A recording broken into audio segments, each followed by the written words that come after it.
Mon point de vue en tant qu'un économiste par rapport à cette pandémie qu'on appelle le coronavirus, c'est-à-dire quelles sont les conséquences socio-économiques de cette pandémie de la maladie à coronavirus au Tchad 2019-2020.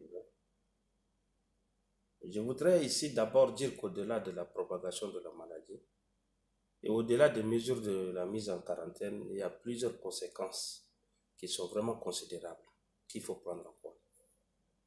Nous avons sans toutefois constaté déjà qu'il y a ce qu'on appelle la pénurie d'approvisionnement en produits pharmaceutiques.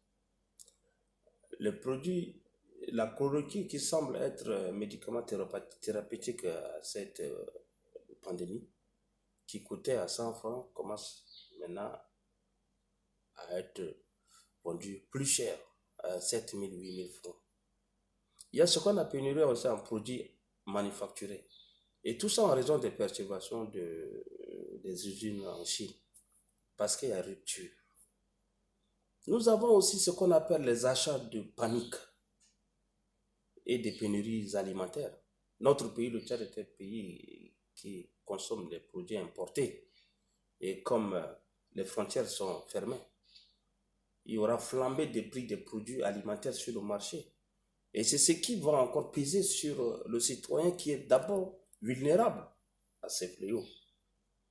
Il y a aussi cette pandémie de 2019-2020 ici dépasse celle de 2002-2004. Toujours ça a commencé en Chine, connu sous le nom aussi de SARS-CoV. Nous avons constaté aussi qu'il y a les marchés boursiers mondiaux ont chuté. Il y a un crash boursier en Europe et en Amérique du Nord. La conséquence la plus délicate ici, c'est quoi? C'est que les cours du pétrole ont chuté. De 60 dollars, nous sommes autour de 30. Ce qui aura encore des répercussions à long terme s'il n'y a pas de diversification de l'économie au Tchad. Ça va être grave. Il y a baisse des recettes des compagnies aériennes. Ça va réduire les recettes même de l'État. Les entreprises vont avoir de sérieux problèmes. Les entreprises qui produisent vont avoir de sérieux problèmes liés aux intrants, car la chaîne d'approvisionnement va être en rupture. Et la Chine fait partie des maillons de chaîne d'approvisionnement en Afrique. La situation va être grave. La chaîne d'approvisionnement alimentaire aussi. La Chine, qui est le pourvoyeur, ferme ses frontières avec d'autres pays. Et nous allons constater qu'il y a maintenant le déficit des services de santé. Nous avons combien de lits au niveau de la salle de réanimation pour qu'en cas où le cas arrive au Tchad et que les Tchadiens sont vraiment contaminés, on va se soigner où? C'est grave. Parce qu'en ce moment, nous avons une grande conséquence qui est l'hospitalité tchadienne. Comme on a l'habitude de dire, soutenons pour vivre. Mais cette pandémie nous dit, divisons-nous. Avec le système de Fadal, avec le système de saluer, non, c'est cette hospitalité-là qui, si une personne est déjà atteinte de cette pandémie, il y aura ce qu'on appelle effet multiplicateur. Mais ça va toucher tout le monde. Là, nous aurons aussi ce qu'on appelle, à cause de l'importation, il y aura de l'inflation à très court terme. Parce que les produits ne vont pas quitter le pays limitrophes pour venir au Tchad. À cause de l'exportation aussi.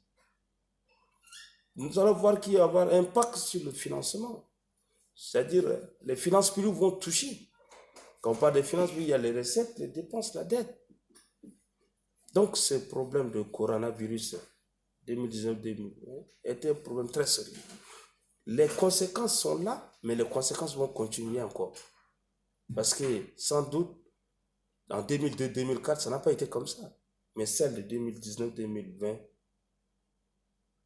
seul ultime recours, c'est de revoir ou bien de voir vers Dieu, celui qui va accorder la solution.